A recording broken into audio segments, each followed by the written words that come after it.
Magandang araw po sa inyong lahat. Sa araw po na ito ay isa na namang kwento ng pakikipagsapalaran at kababalaghan ang aking ihatid sa inyo. Ito ay kwento ng mag-amang Goryo at Kaloy. Pagtatanim ng bawang at sibuyas ang kanilang pinagkakakitaan at sila na rin ang nagbebenta. Inilalako nila ito sa ibang baryo. Subalit bukod sa pagtitinda ay may iba pang misyon si Goryo, dahil ang baryong pinupunta nila ng kanyang anak ay yung nangangailangan ng kanyang tulong, lalo na yung pinamumugaran ng mga kampon ng dilim, mga lugar na ginagawang pugad ng mga nagpaparaming aswang, katulad na lamang ng baryo Pulang Lupa, kung saan ay naging malaking hamon kay Goryo kung paano tutulungan ang baryo upang hindi ito tuluyang pamugaran ng mga kampon ng kadiliman.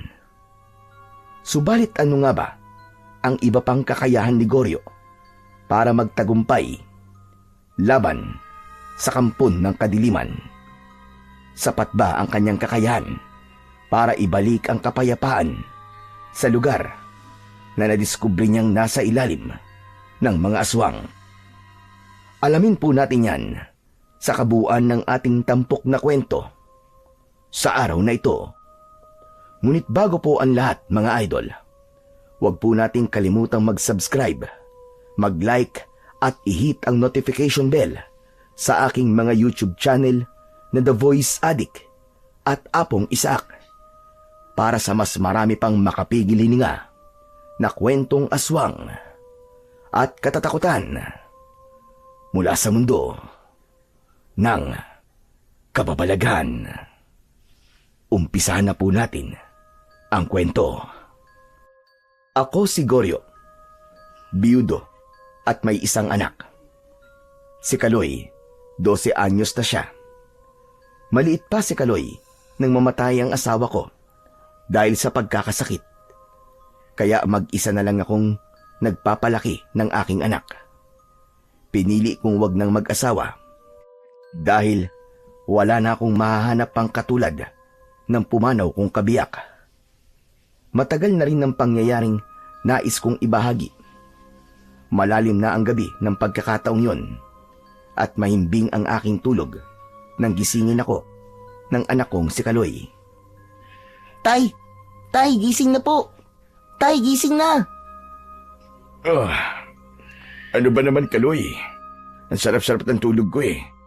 Nanggigising ka. Hindi ka na sanggol para magpatimpla pa ng gatas. Pambihira ka, oo. Tay, hindi po ako magpapatimpla ng gatas. Ano bang problema mo? Sumasakit ang tiyan mo. Kung bakit kasi ang dami mong kinain eh. Kaya yan, sumasakit tuloy ang tiyan mo. Magpapasama ka ba sa pagpunta sa Casillas para magbawas? Ikaw na lamang ang pumunta doon, anak. Antok na antok pa ako eh. Tay, hindi po ako magpapasama sa Casillas na nasa likod po ng bahay natin. Saka, hindi naman po sumasakit ang tiyan ko eh. Oh, kung ganun, bakit mo ako ginigising? May narinig po kasi akong kaliskos.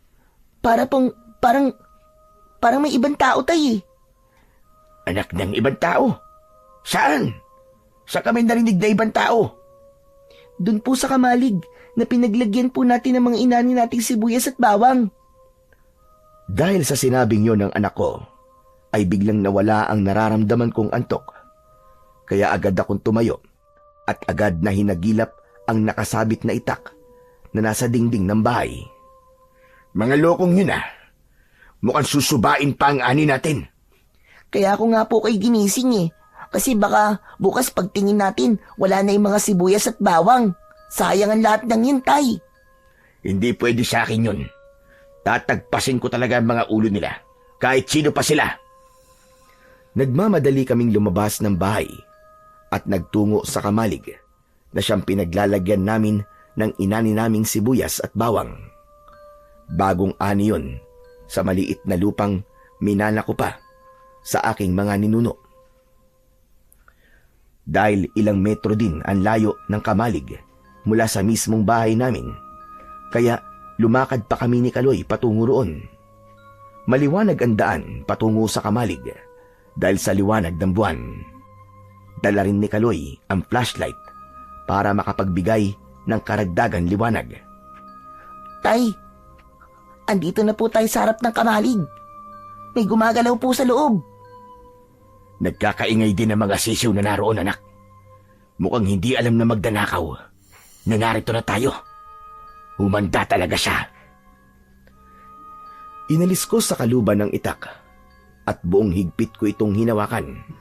Naisip ko, putol ang bahagi ng katawan ng taong matataga ko dahil hindi siya sasantuhin ng matalas kong itak. Dahan-dahan akong lumapit sa nakasarang Kamalig habang ang anak kong si Kaloy naman ay nasa aking likuran. Maingat kong binuksan ang sarahan ng Kamalig, subalit wala akong nakitang tao roon, kundi isang hayop na nagpatayo ng aking balahibo. Anak ng sawa! Isang sawang narito sa Kamalig! Naku po! Ang laki po, Itay! Kitang-kita namin ni Kaloy ang sawa na nilalantakan ang alaga naming manok na naroon sa loob ng Kamalig. Subalit naisip ko na marahil ay nagugutom lamang ito at hindi tamang saktan at patayin. Kaya itinaboy na lang namin ni Kaloy upang lumabas ng Kamalig ang naturang hayop. Anak nang, nabawasan ang dalawang manok natin na narito sa kulungan. Oo nga po, pero nagkamali po tayo. Hindi pala magnanakaw ng ani natin nang pumasok dito sa Kamalig, Tay. Kundi magnanakaw ng manok. Sawa pala. Hayaan na lang natin yun. Gusto lang mabuhay nun sawa. Wala na mag-isip yun eh. Kaya nagawa niyang manginain ng alaga natin. Pero Tay, may mga bawang at sibuyas din po tayo na nakatambak sa Kamalig. Ba't nakapasok pa rin po ang sawa? Hindi po ba siya natakot? Akala ko po ba pwedeng pangontra ang bawang pati ang mga sibuyas sa ahas? May nagsasabi na pwede. Meron namang hindi raw epektibo. Pero siguro kapag dudurugin ng bawang o babalatan ng sibuyas, ay lalabas ang matapang na amoy nun na pwedeng pangontra talaga sa ahas. Pero kung ganitong may mga balat pang sibuyas at bawang, aba, maaaring hindi talaga katakutan ng ahas. Siguro nga po. Kasi ang bawang at sibuyas, kapag hindi pa nangihiwa at nadudurog, hindi naman po matapang ang amoy di ba? Ganun na nga. Pero magpasalamat pa rin tayo. Dahil sawa pala ang nakapasok sa Kamalig. Dahil kung taong magnanakaw yan, baka pinasan na yung bawang at sibuyas natin na nasa sako at wala nang itinira. Oo nga po, Tay. Okay na rin po na sawa na lamang po. Yun ang istorbo po sa atin. Kaya nga bukas na bukas ay kailangan maitinda na natin yung ani natin para maging pera na. Tay, saan po natin nilalako? Siyempre, dun sa lugar na nangangailangan ng sibuyas at bawang. Tama po kayo, Tay. Kaya naman kinabukasan ay naghanda na kami ng anak kong si Kaloy upang umpisahan ng ilako ang sibuyas at bawang na aming inani. Kinuha ko na ito sa Kamalig at inilagay sa kariton na gagamitin namin ng aking anak sa paglalako. Okay na po to, Tay. Pwede na po tayong umalis. Ilang oras din ang gagawin natin paglalakbay dahil sa Baryo Pulang Lupa tayo magtitinda. Hindi po tayo makakauwi kaagad. Medyo malayo po yun, di ba? Oo, kaya nga kailangan na rin natin magdala ng ilang gamit para makatiyak din tayo na meron tayong magiging pamalit. Sige po, Tay. Kukuha lang po ako ng ilang gamit natin. O siya, sige anak. Pumasok ka na sa kwarto at kumuha ka ng ilang damit na kailangan natin. Nang ganap ko nang naihanda ang mga kailangang dalhin, ay sinimulan na namin ni Kaloy ang paglalakad na tulak-tulak ang kariton. Sa daan, habang naglalakad kami patungo sa mismong lugar na paglalakuan ng bawang at sibuyas, ay may bumibili na rin. Kaya pinagbebentahan na rin namin para kahit papano ay may pambili kami ng pagkain. Umabot din ng halos 3 oras bago kami nakarating sa Baryo Pulang Lupa. Sinimulan kagad naming magbenta ng mga dala naming sibuyas at bawang. Tahimik naman ang baryo Pulang Lupa. Tila ba payapa ang paninirahan ng mga tao sa lugar na yon. Nagtawag na ang anak kong si Kaloy upang ipaalam sa mga naninirahan doon ang pagtitinda namin ng sangkap sa pagluluto. Sibuyas! Bawang! Bili na po kayo! Bagong ani po ito at mura lamang. Bili na po kayo! Sibuyas! Bawang! Patuloy sa kanyang pagtatawag ang anak ko habang tulak-tulak namin ang aming kariton. May mga lumalabas ng bahay at napapasilip sa amin. Yan anak, narinig na nila ang pagsigaw mo. Oo nga po, tay. Kaya lamang, hanggang tingin lang sila eh. Parang ayaw po nilang bumili. Baka naman meron pa silang stock. Ituloy lamang po natin ang pagtitinda, tay. Tsak, may iba po dyan bibili. Tama ka anak, basta kailangan nating maikot itong buong baryo Pulang Lupa para maipaalam natin na may itinitinda tayong sibuyas at bawang. Panigurado naman, may bibilit bibili nito. Nagpatuloy kami sa paglalako kahit wala pang lumalapit sa amin para bumili. Hanggang may lalaki akong napansin na kanina pang nakatingin. Naisip ko na baka interesado siya sa aming itinitinda. Doon tayo anak, kanina pa tayo tinitignan ng lalaking yun eh. Napansin ko nga rin po, tay eh. Lumapit tayo sa kanya para makita niya ang tinda natin. Sana po, tay, bumili siya. Wala pa kasing bumibili sa atin mula nang dumating tayo dito sa baryong to. Wala pang buhay na mano. Manong, bibili ho ba kayo? Ano ba yung tinda nyo? Sinigaw ko na po kanina, manong. Bawang at sibuyas po. Abay, pasensya na. Hindi ko gaanong narinig. Ganun po ba? Ito po, tignan nyo na lang po. Pumili na lang po kayo. Ilang kilo po ba ng sibuyas at bawang ang bibili nyo? Bakit? Sinabi ko ba na bibili ako? Pero, manong, Wala akong sinabi bibili ako. Kayo lumapit sa akin dito para ialok yung tinda nyo. Nako, pasensya na ho. Sige ho, tutuloy na po kami. ay nako. Akala ko pa naman bibili na. Fake news lang pala. Itinulak na namin ni Kaloy ang kariton papalayo sa lalaking aming nilapitan. Subalit ilang metro na kaming nakakalayo nang tawagin kami bigla ng lalaki. Teka, sandali lang! Uy, nagbago yata ang isip ni Manong, tay. Oo nga. Teka lang, lapitan natin uli.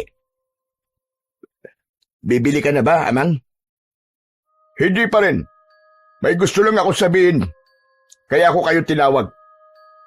Abe, tungkol naman ho saan? Sa itinitinda nyo. Bakit to? Ano bang problema sa tinitinda namin? Mabuti pa. Sa ibang lugar na lang kayo magtinda niyan.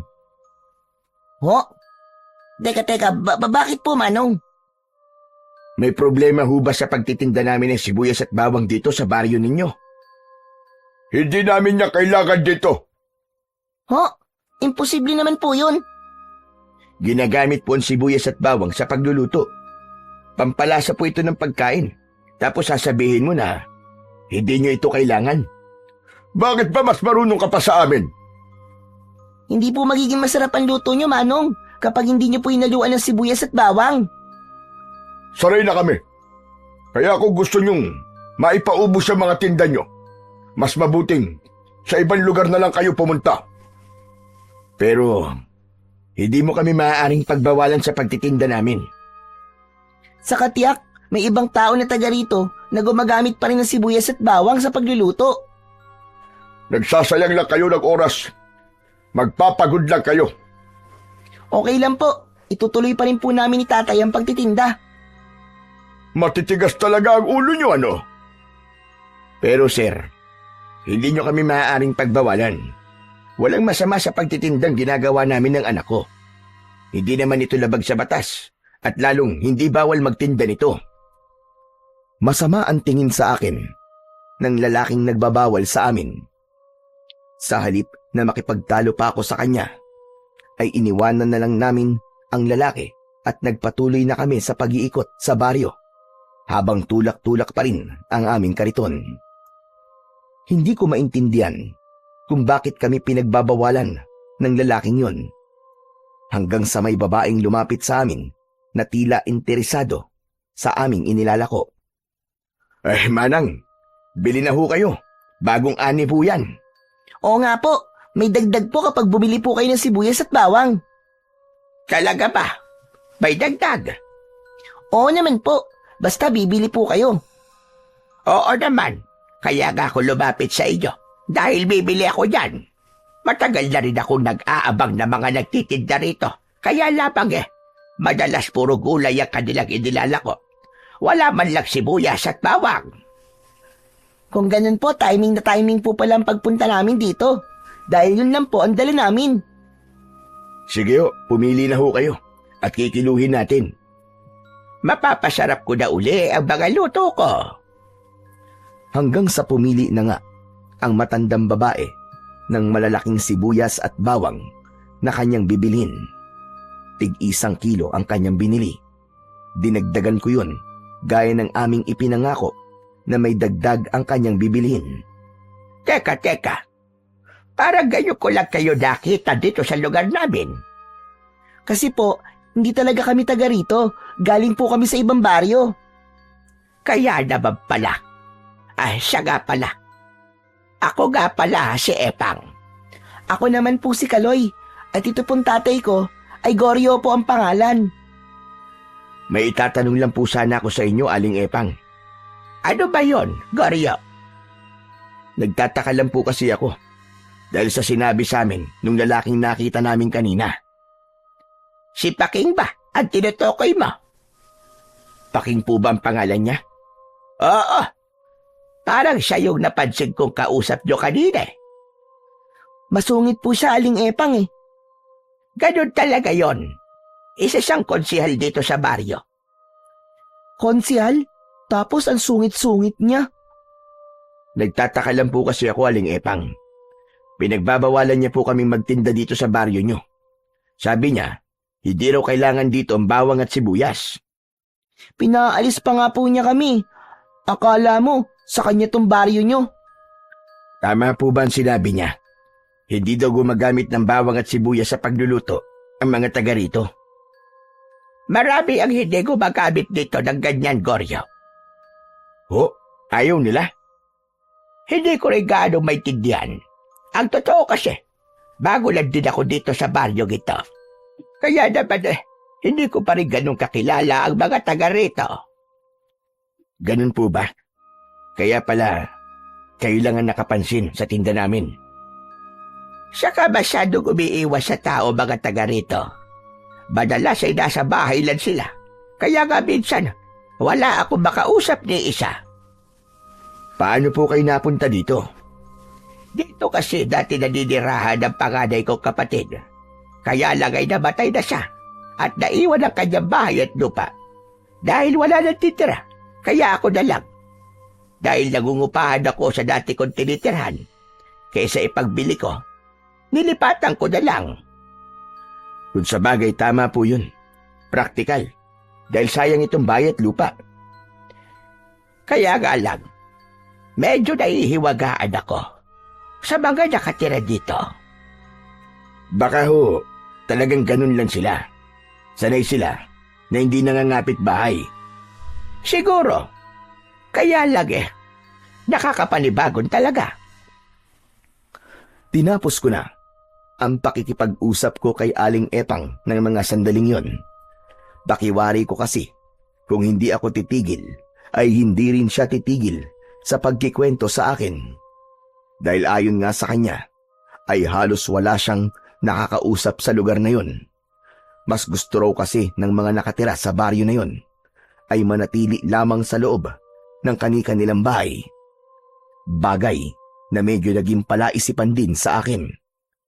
Kaya habang ipinagpapatuloy namin ni Kaloy ang paglalako, ay hindi naiwasan ng anak ko na magtanong. Tay, bakit po kaya ganun na mga tao rito, no? Anong ibig mong sabihin, anak? Yung sinabi po ni Aling Epang kanina, Parang gusto daw po ng mga taga rito na nagkukulong lang po sa bahay nila. Ayaw ba nilang makipagkaibigan? May ganung uri talaga kasi ng tao, anak. Mas komportable sila na nag-iisa lang. Ayaw nilang nakikihalubilo. Bakit po? Natatakot po ba sila sa tao? Baka naguguluhan lang sila kapag may ibang tao. Ay, ang lungkot naman po ng ganun. Ayaw nilang makipagkaibigan. Habang ipinagpapatuloy namin ang pagtitinda, ay talagang kapansin-pansin, nakakaunti lamang ang tumatawag sa amin para bumili ng aming tindang sibuyas at bawang. Hanggang abutin na kami ng hapon. Papauwi na kami ni Kaloy nang biglang dumilim ang aming paligid. Tay, ang dilim po ng langit. Oo nga, anak. Parang may nagbabadyang malakas na ulan. Naku, paano po tayo nito, Tay? Kailangan makauwi na tayo, anak, bago pa tayo abutan. Pero Tay, bakit hindi na po tayo umabot sa bahay natin? Jack, babagsak na po ang ulan. Hindi pa halos kami natatapos sa pag-uusap namin ng anak kong si Kaloy nang biglang pumatak na nga ang ulan. May hinang patak pa lang yun. Tay, yan na nga po, umuulan na. Mukhang hindi na nga tayo makakauwi nito, anak. Tay, malapit dito ang tirahan ni na Aling Epang, di ba? Kung doon kaya muna tayo pumunta. Pwede naman, anak. Mukha namang mabait siya eh. Oo, Tay. Marami nga siyang kinuwento sa atin kanina, di ba? Baka nga matuwa pa yun dahil maitutuloy na natin ang pakikipagkwentuhan natin sa kanya. Agad akong nagdesisyon dahil tsak aabutan kami ng malakas na buhos ng ulan. Lalo nang dumilim ang kalangitan. Kaya nagtulong na kami ni Kaloy na itulak ang kariton patungo sa bahay ni na Aling Epang. Habang nagmamadali kami sa pagtutulak, ay sumabay na rin ang malakas na buhos ng ulan. Kaya nang makarating kami sa bahay ni na Aling Epang, ay malakas ang naging pagtawag ni Kaloy. Aling Epang! Aling Epang! Yoo! Aling Epang, kami po ito! Yung nagtitinda ng bawang at sibuyas! Salamat na lamang at agad yung narinig ng matandang babae at pinagbuksan kami kagad ng pintuan. Aba, Goryo, Kaloy, kayo pala yan. Naku po, inabutan na kayo ng ulan sa inyong pagtitinda. Oo nga po eh. Aling Epang, pwede po ba kaming makituloy sandali? Aba, oo. Sige, sige. Pumasok kayo. Pasok! Anak, pumasok ka na at kukunin ko pa itong tinda nating sibuyas at bawang. Buti na lang nailagay ko na sa dala natin sako bago pa bumuhos sa malakas na ulan. Pag nagkataon, basaan lahat ng yan. Nauna nang pumasok ng bahay ni Aling Epang si Kaloy. Sumunod na rin ako na dalaan sibuyas at bawang na nasa sako. Dito na lang muna itabi ang paninda nyo, Goryo. Sa banda riyan. Salamat po, Aling Epang. Nako, basang-basa na tuloy kayo. Ayos lang po. May dala naman po kaming damit ni tatay, kaya magpapalit na lamang po kami. O sige, pagpalit na muna kayo. At mahirap kung matutuyo sa katawan nyo ang damit nyo na nabasa ng ulan. Itinuro sa amin ni Aling Epang ang kanilang kubeta. Pumasok kami roon ng anak ko upang makapagpalit ng damit. Nang makapagpalit kami ng damit, ay nakapaghanda na ng mainit na kape si Aling Epang. Mabuti pa'y magkape na muna kayong mag-aba para mainitan ang sikmura ninyo. Naku, nag-abala pa ho kayo. Maraming salamat po, Aling Epang. Ayos to, tay. Mainit na kape. Tamang-tama. May natira pa po tayong tinapay na putok sa bag. May pagkain tayo, tatay. Kinuha ni Kaloy ang natirang tinapay sa bag. Nadala namin. Ilang piraso din yun.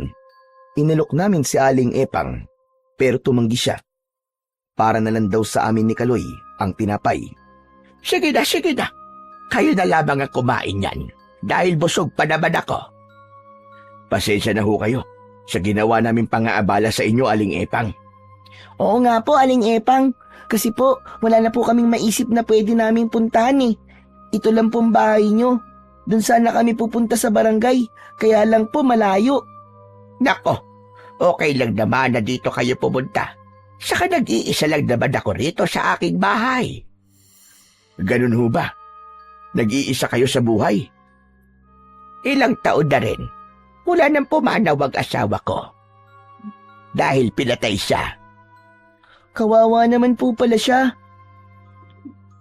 Sino hong pumatay sa kanya, Aling Epang? Pinatay ng aswang na bangkilan. Naku po, totoo po ba yun? Aswang po ang pumatay sa kanya? Oo, Kaloy. Isang babaeng aswang na kung tawagin ay aswang bangkilan. Nagkunwari na isang babaeng naliligaw. Pero nang tulungan ni Romeo, ay bigla siyang inatake. Pumulupot sa katawan niya ang mahaba at gumagala na buhok ng aswang bangkilan. Pero Aling Epang, paano niyo po nalaman na aswang bangkilan ang pumatay sa asawa niyo? May nakakita sa kanya. Yun nga lang, hindi nagawan tulungan si Romeo dahil natakot din. Kaya nagtago na lamang. Ano nangyari po sa aswang na pumatay po sa asawa niyo? Bigla na lamang nawala. Kaya nga, hindi na rin nabigyan ng katarungan ng sinapit ng asawa ko sa kamay ng bangkilan na yon. Kaya nga, kapag nakakita talaga ako ng aswang bangkilan, kahit na ano pang mangyari, haharapin ko siya. Ipaghihiganti ko ang namatay kong asawa. Matindi ang galit niyo sa kanya. Oo, dahil sa ginawa niya sa asawa ko. Napakabait ng asawa ko, hindi mo na itatanong. Pero dahil lang sa bangkilan na yon, nawala siya. At naiwan akong nag-iisa. Ramdam ko ang sakit na dinaranas ni Aling Epang. Hindi pa rin nawawala sa kanya ang paghihirap ng kalooban. Kasabay yun ng malakas na pagbuhos ng ulan. Wari lumuluha pa rin ang puso ni Aling Epang habang ikinikwento ang masakit na naging kapalaran ng kanyang asawa. Grabe naman, ang sama-sama ng aswang bangkilan na yun. Walang awa. Kapag naaalala ko ang pagyayaring yon, naghihirap pa rin na gusto ang loob ko. Kaya pasensya na po kayo kung naungkat ko pa po ang tungkol doon. Wala yon, Goryo. Pilit ko na rin tinanggap ang nangyaring yon. Kaya lamang may pagkakataon pa rin na nasasaktan pa rin ako. Yun nga'y dahil mahal niyo ang inyong asawa, Aling Epang. Tama ka, Goryo. Dahil naging mabuti siyang asawa sa akin. Ang totoo ay pinagdaanan ko rin po ang ganyan, Aling Epang. Nawalan din ho ako ng asawa. Ang pagkakaiba nga lang natin, Aling Epang, ay namatay sa sakit ang asawa ko. Kaya mas madali sa akin tanggapin ang pagkawala niya. Pero naroroon pa rin ang kirot kahit na papano. Nagpatuloy ang pagkikwentuhan namin ni Aling Epang. Hindi namin namalayan na lumalalim na ang gabi.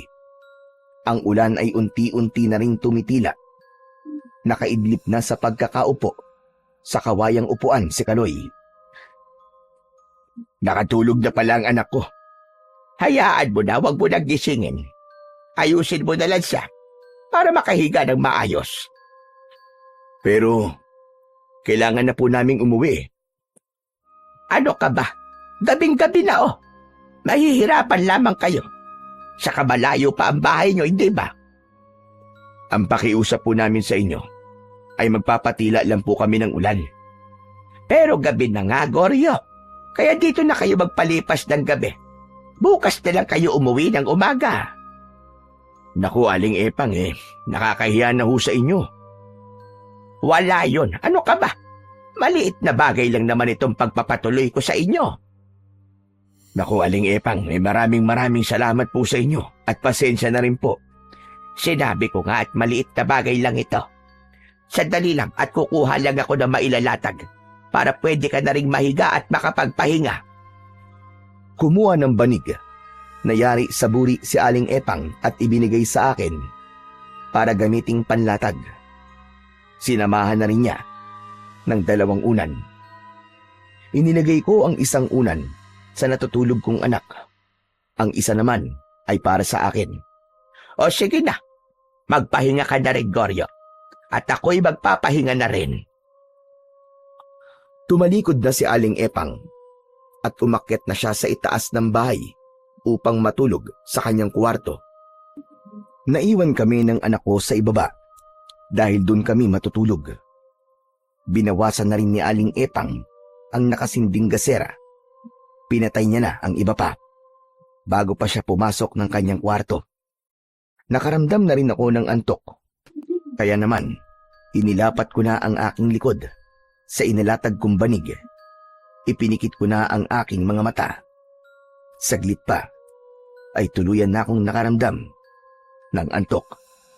Pakiwari ko'y natutulog na rin si Aling Epang, kaya kailangan ko na rin magpahinga dahil maaga pa kaming gigising ni Kaloy upang umuwi kinabukasan. Marahil may ilang minuto na akong nakakatulog nang maalimpungatan ako dahil may naramdaman akong ingay mula sa labas ng bahay. Pagaspas yun ng hayop na may malalaking pakpak. Mula sa aking pagkakahiga ay bumangon ako at naupo. Hindi agad ako tumayo, kundi pinakiramdaman ko muna ang narinig kong ingay. Naulit ang ingay na aking narinig. Tama ang kutob ko. Pagaspas nga ng malaking pakpak. Tumayo ako at patuloy na nakiramdam. Sumilip ako sa maliit na siwang ng bintana na hindi gaanong nakalapat sa pagkakasara. Pilit kong tinitignan kung ano nga bang lumilipad na hayop ang nasa labas ng bahay. Malakas man ang naging ulan ng gabing yon. Hindi naman naging maramot ang liwanag ng buwan. Kaya natatanglawan ang labas ng bahay. Kitang-kita ko ang 2 hayop na lumilipad. Nagpapaikot-ikot ito na tila ba may hinahanap o inaabangan. Patuloy ko yung pinagmasdan hanggang ang tanong ko sa isipan ko ay nagkaroon ng kasagutan. Hindi ko na napansin na kanina pa pala gising ang anak kong si Kaloy. Tay, bakit po kayo nandyan? Gising ka na pala, anak. Opo, nagising po ako kasi para pong may narinig akong ingay eh. Kayo rin po ba, Tay? Kaya kayo nagising dahil sa ingay? Ang totoo niyan, anak, halos di pa ako nakakatulog. Patulog pa lang ako nang makarinig ako ng ingay. Eh ano po ba yun? Yun po ba yung sinisilip nyo sa may bintana? Oo, inaalam ko nang kung anong klaseng hayop. Baka po malaking ibon, Tay, kasi po parang lumilipad siya eh.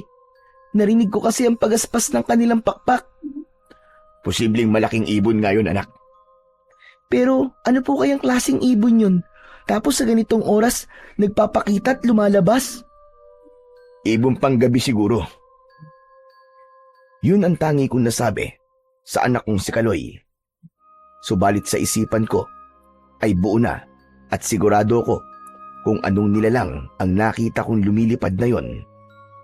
Isa yung uri ng aswang, maaaring manananggal o kaya ay tiktik. Patuloy kaming nakiramdam, subalit tila nawala na. Uy, umalis na po yata, Tay. Wala na po akong naririnig na ingay.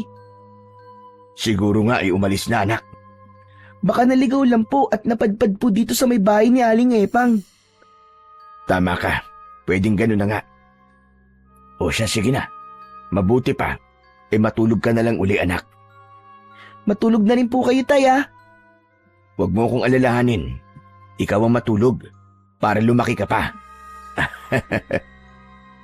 Hindi talaga ako dalawin ng antok pagkatapos ng mga pangyayaring yon na may naramdaman kami ni Kaloy. Maaaring hindi lang 1 o 2 ang aswang na yon. Posibleng higit pa. Napaisip tuloy ako kung alam kaya ni Aling Epang ang tungkol sa mga nilalang na yon. Bakit wala man lang siyang nabanggit sa akin kanina? Bukas paggising niya, aalamin ko ang tungkol sa bagay na yon. Nagising ako kinabukasan sa amoy ng ginisang bawang. Iba ang dating sa akin ng amoy na yon. Bigla akong nagutom at natakam Masarap ang ginisang bawang sa sinangag. Napatingin ako sa anak ko. Tulog na tulog pa si Kaloy. Bumangon na ako at nakita ko si Aling Epang na nagluluto na sa kusina. Lumapit ako sa kanya. Gising ka na pala, Goryo. Ang aga niyo naman pong gumising, Aling Epang. Abay, sanay na ako.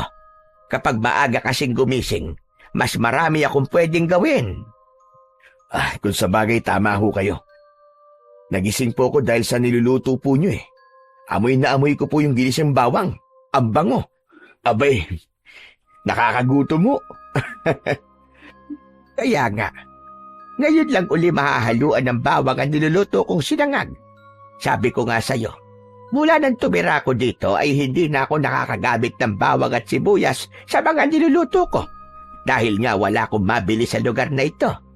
Kaya nga maigi na lamang at naligaw kayo dito sa baryo Pulanlupa. Kaya nakabili ako ng bawang. Magkakalasa na ang niluluto ko. Aba, malapit na maluto to sinangag. Pwede na tayo kumain. Aling Epang, meron po sana akong gustong itanong sa inyo. Ano yon, Goryo? Meron po ba kayong naramdaman kagabi? Aba, bakit? Ano bang nangyari? May narinig po kasi kaming ingay ng anak ko eh. Ay nako, pasensya ka na, Goryo. Malalim kasi ako matulog, kaya wala man lang akong naramdaman na kahit na ano. Tuloy-tuloy ang tulog ko. Nang magising ako ay umaga na, kaya heto, nagluto na ako. Ay, ganun ho ba? Bakit? Ano bang naramdaman nyo kagabi ng anak mo? Mangyaring may narinig ho kasi kami sa labas. May kung anong lumilipad po eh. Ang totoo, minsan nakakarinig ako ng ganyang mga kung anong lumilipad sa labas. Pero naisip ko na baka ibon lang yon. Sabi nga ng mga taga rito, ay may malaking ibon na minsan ay nagagawi dito sa baryo Pulanlupa. Ano raw po bang malaking ibong yon? Abay, hindi ko alam. Saka hindi naman ako interesadong malaman. Sabi naman nila, wag ko na lang daw pansinin. Kasi napapadaan lang naman daw yon. Siya namang ginagawa ko. Kaya, pag may naririnig ako, abay binabaliwala ko na lang. Hindi ko na pinapansin. Ganun ho ba? Oh, heto, luto na ang sinangag. Di ba ang sarap ng amoy dahil sa hinalo kong ginisang bawang? Oo nga po, nakakagutom talaga. Buti pa'y gisingin mo na si Kaloy para makakain muna bago man lang kayo bumalik sa inyo. Sige ho, para sabay-sabay na po tayong kumain. Heto, nagprito na rin ako ng itlog at tuyo. Mainam na kapares sa sinangag. Ginising ko na muna ang anak kong si Kaloy para sabay-sabay na kaming kumain. Kailangan na rin naming maghanda para umuwi. Baka nakakaabala na rin kami kay Aling Epang. Hindi naman ako nahirapang gisingin si Kaloy. Napangiti pa nga siya nang sabihin kong kakain kami dahil nagluto ng masarap na almusal si Aling Epang. Lalong lumaki ang pagkakangiti ng anak ko nang makita ang nakahanda sa mesa. Hayan, ipinagluto pa tayo ng masarap na almusal ni Aling Epang, anak. Naku, salamat po, Aling Epang. Ang bait-bait niyo po talaga. Nako, ikaw talaga bata ka. Masyado ka bolero. Maliit na bagay lang naman yung ginawa ko na paghahanda ng almusal. Mga bisita ko kayo, natural, na kayo ay aking asikasuhin. Alam niyo ho kasi Aling Epang, paborito po ni Kaloy ang sinangag. Opo, Aling Epang, lalo na po kapag maraming tustang bawang. Abay, tamang-tama pala, dahil sadyang dinamihan ko ang bawang na inihalo ko dyan. Kasalukuyan kaming kumakain nang may maulinagan kaming tila nagkakaingay at nag-uusap sa labas ng bahay. Aling Epang, parang may mga bisita po yata kayo. Oo nga po, parang may mga tao po sa labas. Wala naman akong inaasahang bisita ngayon. Isa pa, sa ganitong kaaga. Tumayo si Aling Epang at itinigil muna ang pagkain. Sige, ituloy niyo muna ang pagkain niyo at titignan ko labang kung sino yung mga yon. Sandali lang ako. Tumuloy ang matandang babae sa pinto ng kanyang bahay. at bahagya yung binuksan. Ganun na lamang ang pagtataka niya.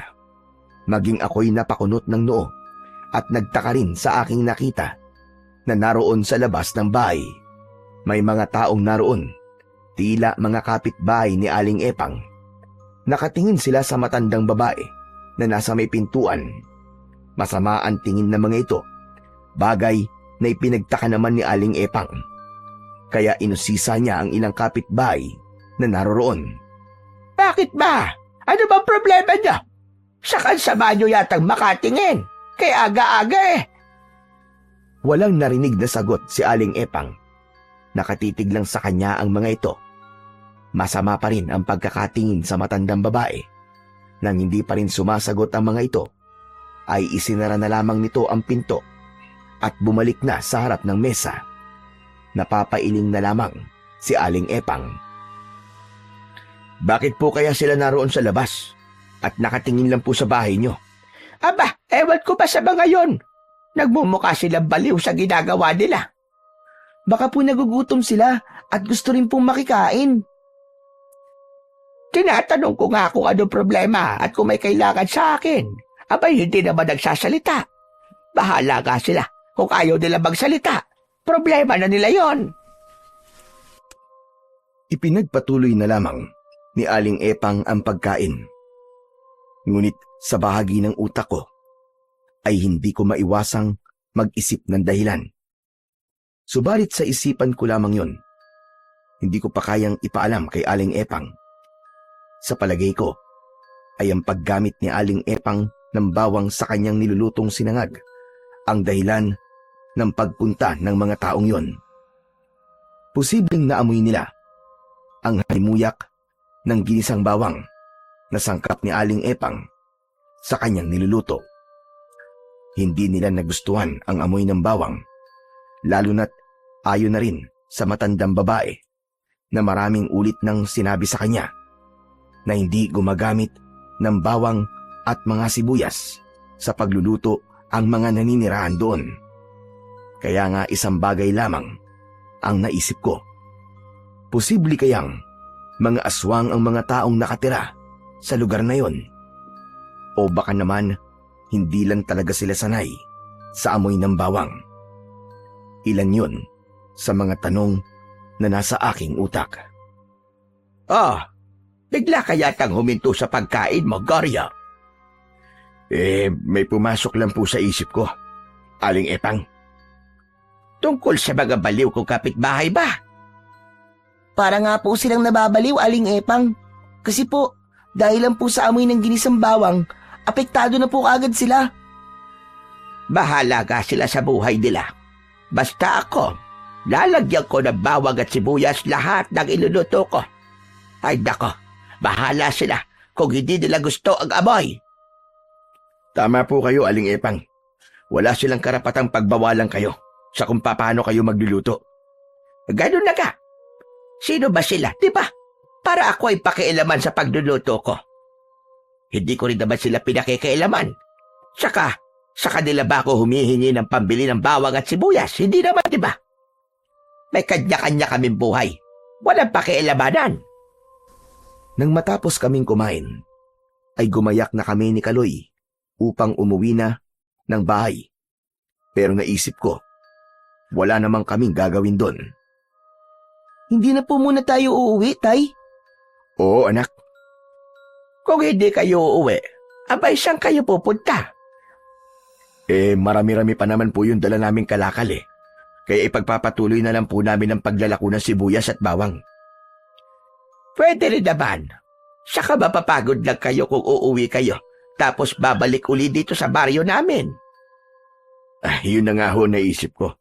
Kaya mas mainam po kung ipagpapatuloy na lang po namin ang paglalako. Siguro kung mapapaubos namin ang aming paninda, saka na lang po kami uuwi para po kumuha uli. Okay lang po sa akin yun, Tay. Maaari pa rin kayong tumuloy dito sa bahay ko kahit kailan. Talaga po, Aling Epang? Oo naman, Kaloy. Sabi ko nga sa inyo, hindi ko naman nakakausap ang mga kapitbahay ko, hindi ba? Mainam nga na nagawi kayo rito.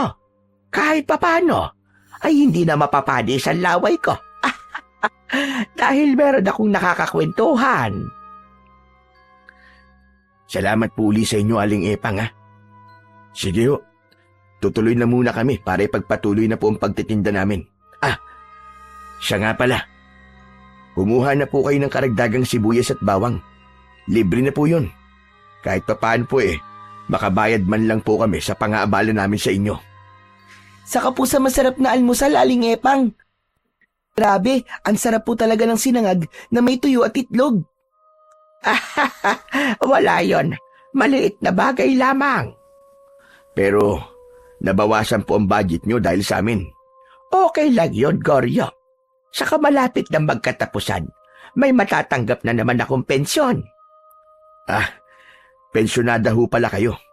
Dati akong nagtrabaho sa gobyerno. Kaya, nang magretiro ako, may natatanggap akong pensyon buwan-buwan. Kahit paano sapat yung natatanggap ko. Minsan nga may sobra pa. Ang sarap po pala ng buhay nyo, Aling Epang. Ano bang masarap ang sinasabi mo? Malungkot nga, dahil nag-iisa na ako sa buhay. Magpapaampun na lamang po ako sa inyo, Aling Epang. Abay, pwede naman. Papayag ba naman ang tatay mo? Ikaw talaga, Kaloy, puro kakalokohan. Bakit? Gusto mo na ba akong iwan? Siyempre hindi po, tay. Joke lang naman po yun eh. Pwede ko po ba naman kayong iwan? Siyempre hindi po. Love na love ko po kayo eh. O siya, baka magkadrabahan pa kayo. Sige na, tumuloy na kayo para maipaubos nyo na yung paninda nyo. Sinimulan ko nang itulak ang kariton na may lamang sibuyas at bawang. Nakitulak na rin sa akin si Kaloy at tuloy-tuloy na kami na naglakad papalayo sa bahay ni Aling Epang. Laking pasasalamat ko talaga sa kanya dahil may natulugan kami nang lumipas na gabi, kundi magdamag kaming naglakad papauwi habang basa ng ulan. Lilibutin namin muli ang buong baryo Pulang Lupa habang iniikot namin ang lugar para magtinda ng dala naming produkto ay muling nakita namin ang lalaking unang nakialam kahapon sa ginawa naming pagtitinda. Nandito na naman kayo. Ayaw niyo talaga maniwala sa akin, ano? Boss Amo, ano po bang problema niyo sa amin? Sinabihan ko na kayo kahapon. Sabi ko, hindi kayo maaaring magtinda dito. Saka walang bibili sa inyo. Mali po kayo, Manong. Dahil meron pong bumili sa amin. Marami nga po siyang binili. Si Aling Epang po. Ano? Ang matandang babaeng bagong salta dito? Ang bait nga po niya eh. Hindi katulad nyo. Masungit. Magdahan-dahan ka sa sinasabi mo, bata. Baka kung ano magawa ko sa'yo, patulang kita. Ikaw ang magdahan-dahan. Huwag mong tinatakot ang anak ko. Pinagsasabihan mo dapat ang anak mo. Nagiging bastos. Totoo naman na masungit ka. Dahil pinakikialaman mo kami sa ginagawa namin pagtitinda. Wala naman kaming masamang ginagawa sa'yo. Patuloy kaming nagtatalo ng lalaki nang may lumapit sa aming isa ring lalaki na may edad na. Siguro, nasa mahigit 65 na ang edad nito. Sandali. Ano ba nangyayari dito, Paking? Parang may pinagtatalunan yata kayo. Kapitan, ang mag-amang ito nandito na naman. Teka, sila ba yung sinabi mo sa akin kahapon? Oo, sila nga ho yun. Hayan, tingnan nyo. May dala na naman sibuyas at bawang na inilalako dito sa lugar natin. Kayo ho ba ang kapitan dito? Oo, ako si Kapitan Samuel. At itong kausap nyo ay si Paking. Isa siyang pagunahing konsyal dito sa aming baryo. Kapitan, kaya lang naman kami nagtatalo dahil sa ginagawa niyang pagbabawal na makapagtinda kami rito. Kasi nga, sayang lang ang oras nyo. Wala namang bibili sa inyo rito eh. Hindi kilala rito ang sibuyas at bawang. Hindi gumagamit ng ganyan ang mga taga rito. Kapitan, may sinabi sila na may bumili sa kanila. Isa na nga ron, si Aling Epang. Tama nga pala. Ang aking kutob. Bakit, Kapitan? Anong gagawin niyo kay Aling Epang? Mali po ba yung ginawa niyang pagbili sa amin ng sibuyas at bawang? Wala ka ng pakialam doon, lalaki. Goryo po ang pangalan ko, Kapitan. Ako naman po si Kaloy. Kapitan, pagbabawalan niyo rin ba kaming magtinda rito? Hindi. Pero Kapitan, hayaan mo lang sila, Paking. Gusto lang naming mabuhay sa pagtitinda ng bawang at sibuyas nang gagaling ang ginagamit namin sa araw-araw. Sariling ani po namin ang mga tinitinda namin. Kaya nga, sige lang, gawin nyo lang ang pagtitinda nyo. Yun nga lang, tulad na sinabi ko, baka masayang lamang ang oras nyo rito. Baka walang bumili sa inyo, maliban na lamang kay Aling Epang. Kapitan, may iba pong bumibili din sa amin. Saka, iaalok din namin sa ibang taga rito. Baka kasi hindi pa nila nasusubukan gumamit ng ganito sa kanilang niluluto. Kaya sinubukan nila. At baka kanila ding magustuhan. Sige lang, kayo ang bahala. Paking, tara na. Sumama ka sa akin at may pag-uusapan tayong dalawa. Iniwan na kami ni na Kapitan Samuel at Konsehal Paking. Nanatili pa ring palaisipan sa akin ang lahat.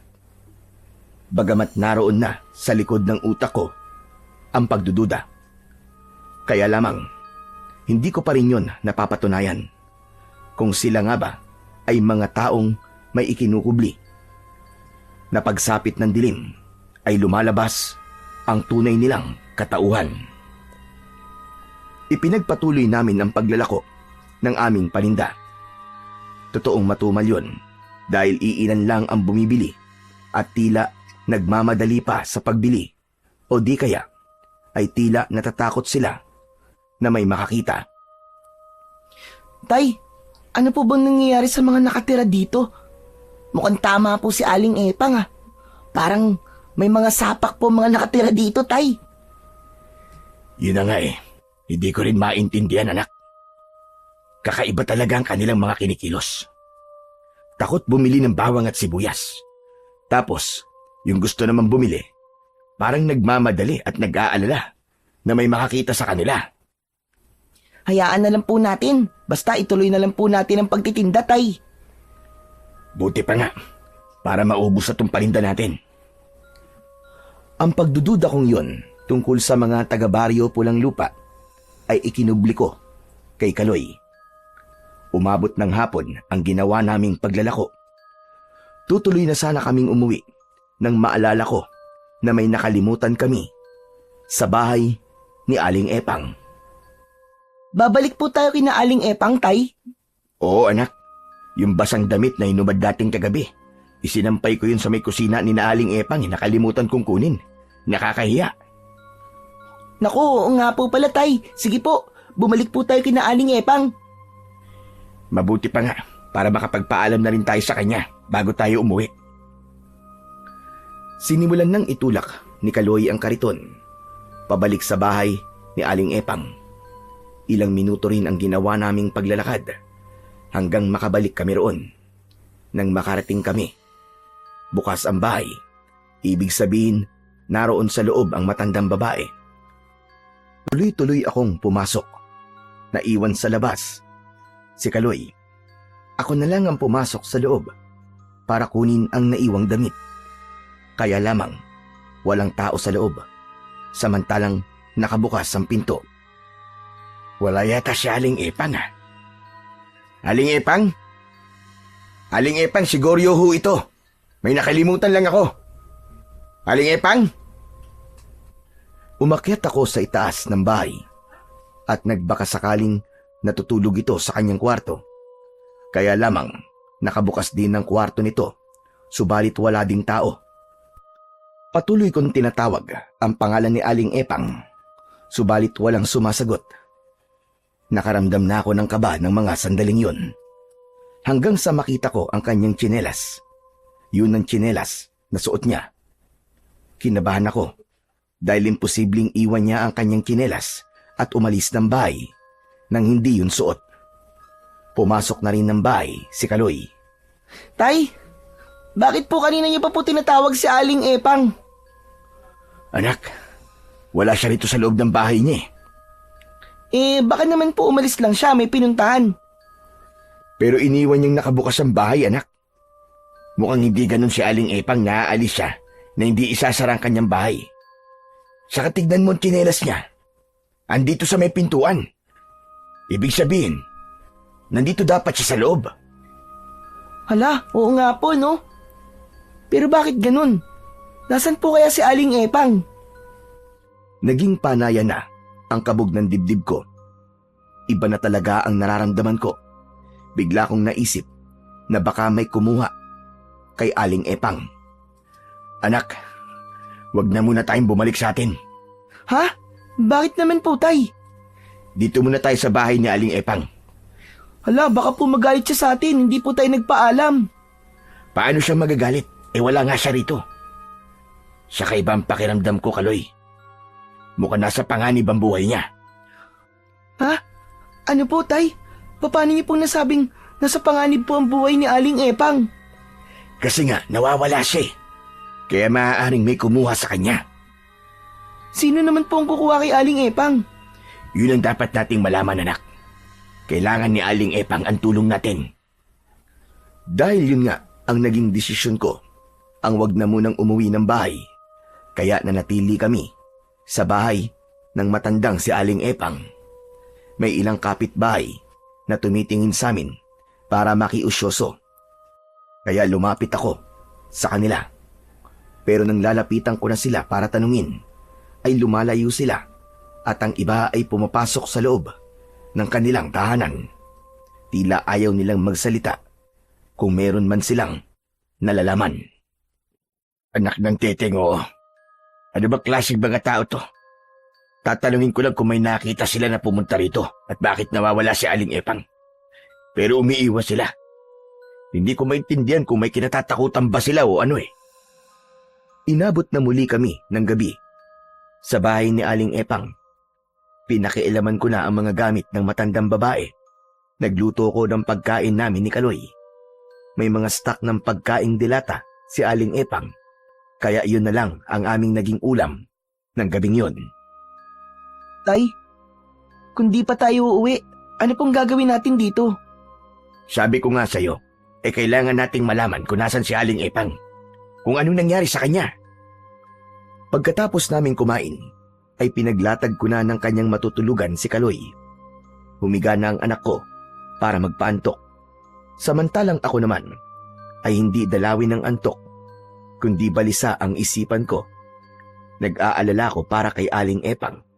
Mabuti siyang tao, kahit noon lang kami nagkakilala.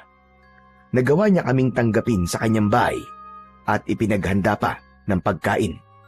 Kaya bilang ganti sa kanyang ipinakitang kabaitan, hindi ko rin siya maaaring pabayaan.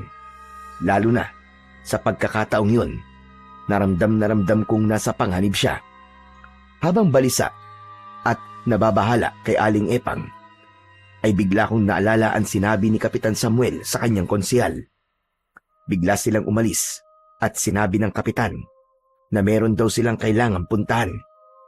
Kaya isang bagay ang biglang pumasok sa isip ko. Anak nang, hindi kaya may kinalaman sina Kapitan Samuel at Paking sa pagkawala ni Aling Epang? Yun ang paulit-ulit na nagsumiksik sa isip ko. Maaaring may kinalaman ang dalawang yon. Bakit nawawala si Aling Epang?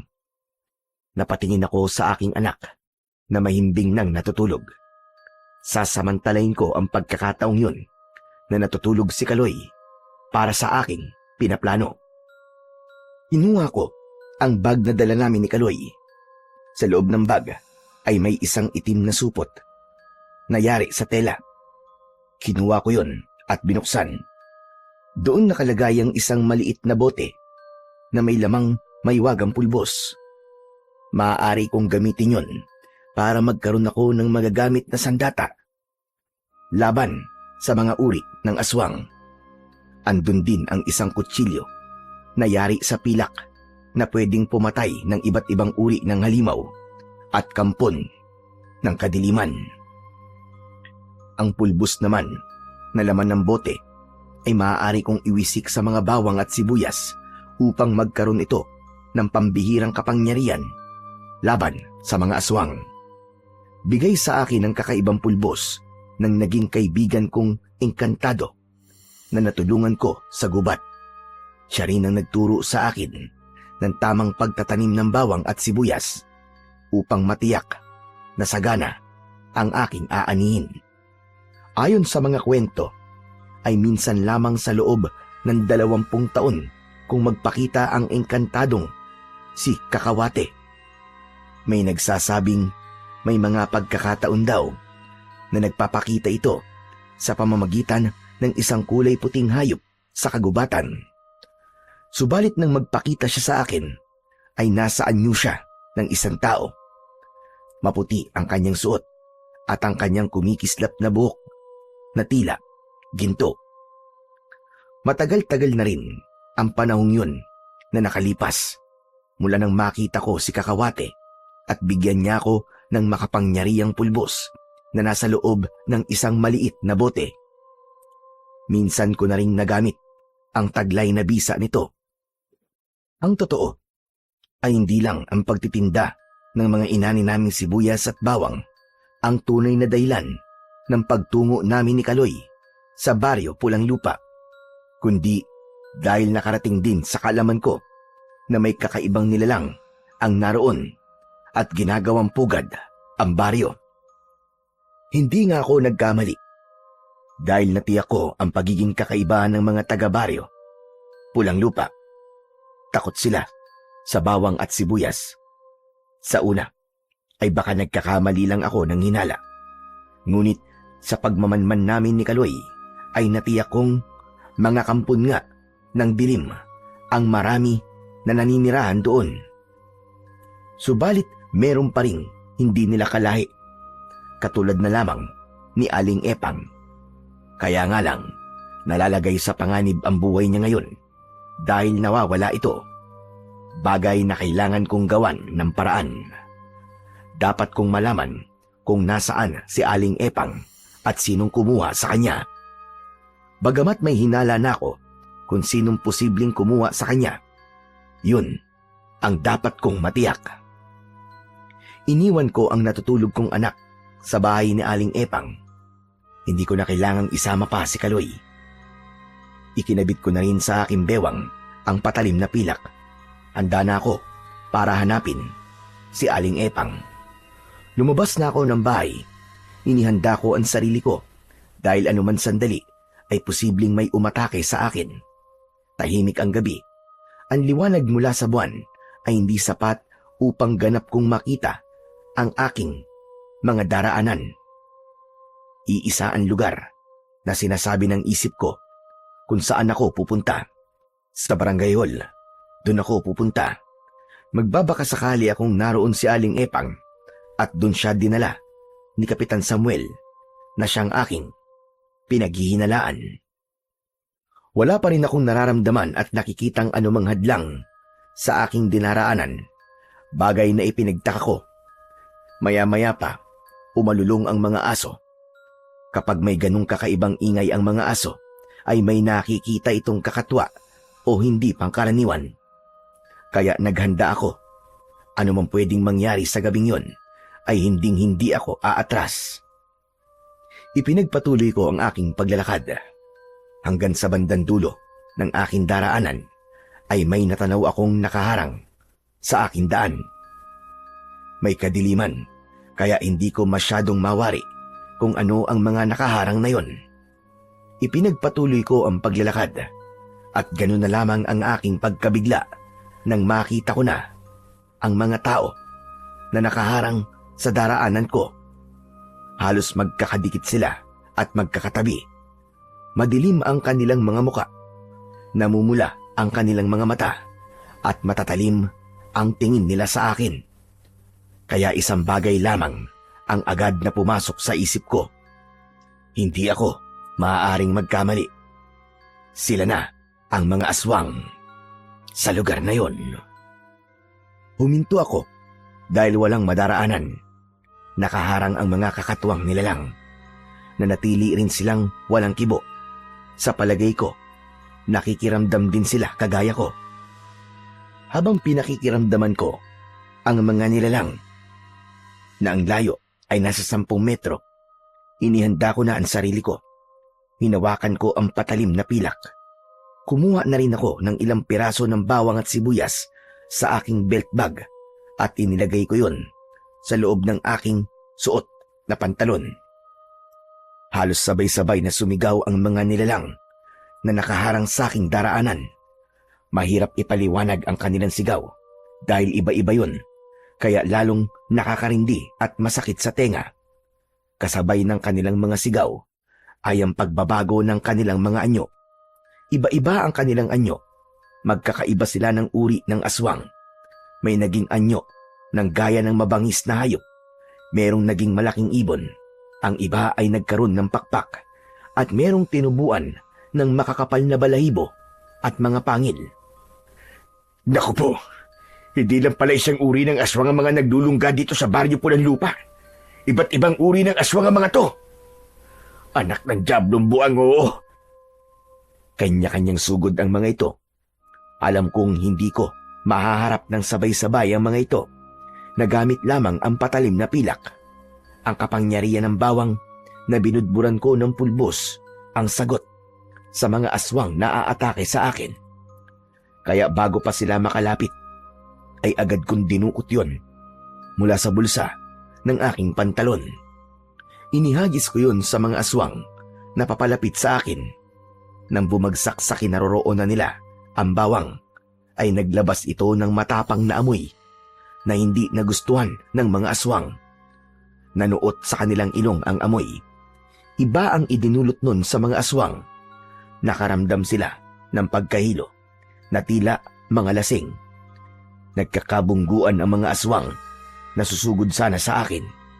Ang lumilipad naman na aswang ay tila nahilo sa ere at bumagsak ng pasadsad sa lupa. Nagpatuloy naman ang paglabas ng kakaibang amoy sa inihagis kong bawang. Hindi na nila kayang tagalan yun, kaya isa-isan lumayo ang mga aswang na kanina lang ay nais na akong lantakan. Kanya-kanya sila ng takbuhan papalayo. Ang iba ay hindi mawari kung saan direksyon patutungo. Hindi alam kung saan magtatago. Ang mahalaga sa kanila ay makalayo at iwasang masinghot ang kakaibang amoy na inilalabas ng bawang. O ano? Mga dinapurak kayo ng diablo! Amoy pa lang yan, ha? Natataranta na kayo. Paano pa kaya kung ito naman sibuyas ang ihagis ko sa inyo? Di ako may paglalagyan talaga kayo. Mga impakto kayo. Salamat. Wala na sila. Pero tiyak, re-rest ba ka ba ngayon? Pero hindi ngayon yun. Dahil nahihilo pa sila sa babahong amoy ng bawang. Natitiyak ko, sa ibang araw babalik ang mga yon. Kaya ipinagpatuloy ko ang aking paglalakad hanggang sa makarating ako sa lugar na aking pupuntahan, sa barangay hall ng baryo Pulang Lupa. Bukas ang ilaw sa loob ng tanggapan, subalit mahinang liwanag lamang yon. Nagkubli ako at nakiramdam. Nakita ko na may ilang taong galing sa loob. Pagkalabas ng mga ito ay nagmamadaling umalis. May mga tao sa loob. Posibleng naroon si Kapitan. Kailangan kong mas makalapit. Nagpalinga-linga muna ako upang matiyak na walang makakakita sa akin. Madilim pa rin ng mga sandaling yon. Mga ilang oras pa bago humudyat ang pagbubukang liwayway. Nagawa kong makalapit sa may barangay hall. Nakarinig ako ng boses na tila ba nagmamakaawa. Kaya pilit kong pinakinggan upang malaman kung anong sinasabi. Pamilyar sa akin ang boses na yon. Hindi maaaring magkamali ang aking pandinig. Boses yon ni Aling Epang. Sila Kapitan nga ang dumukot sa kanya. Narinig ko ang pagmamakaawa ng matandang babae. Pakawalan niya ako. Maawa kayo sa akin.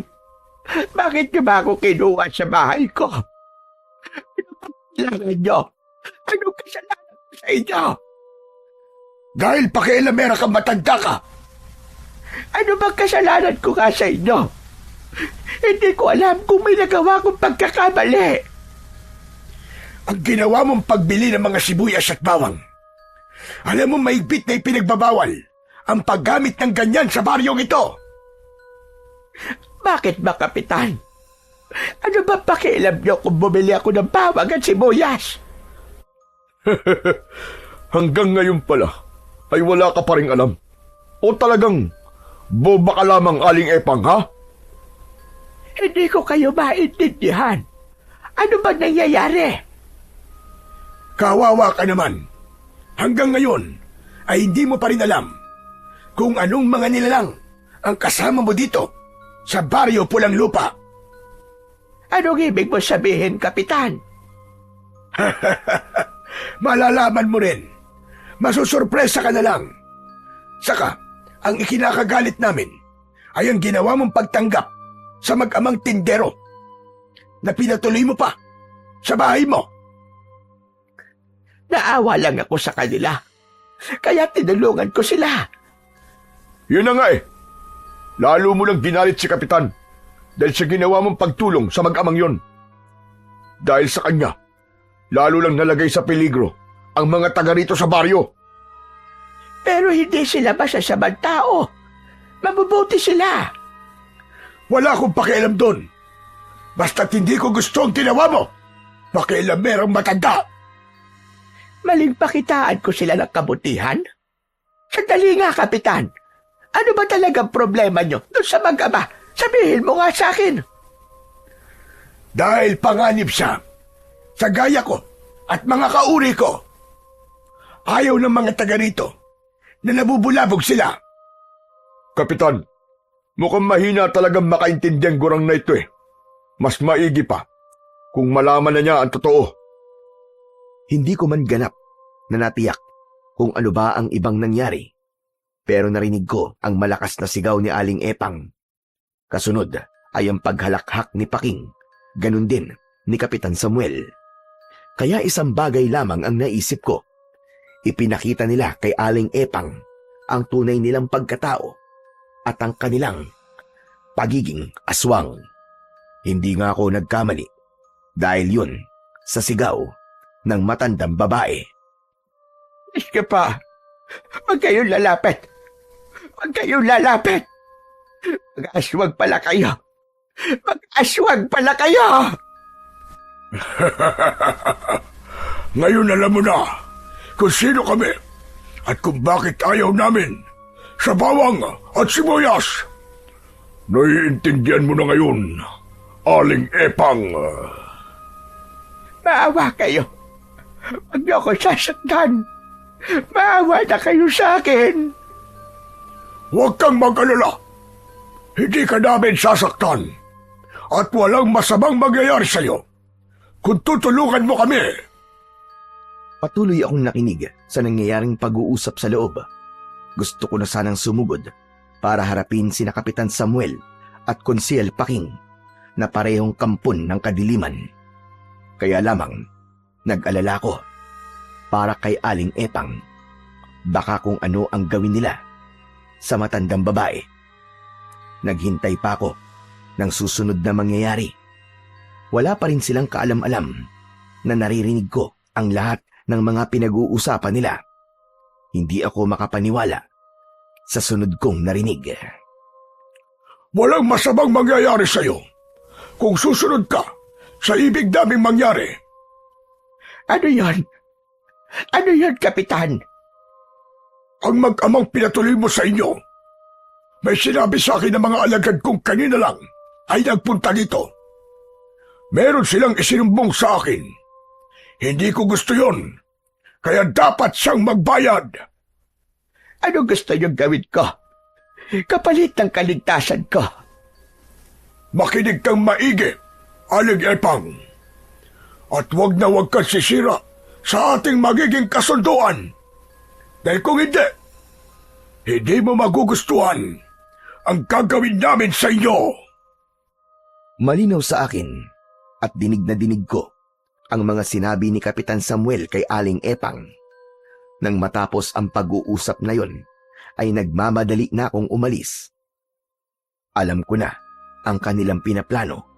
Dapat ko nang balikan ang anak ko sa bahay ni Aling Epang. Isa pa ay nagsisimula ng magbukang liwayway, kaya kailangan ko ring makabalik. Nang makarating ako sa bahay ni Aling Epang, ay natutulog pa rin si Kaloy.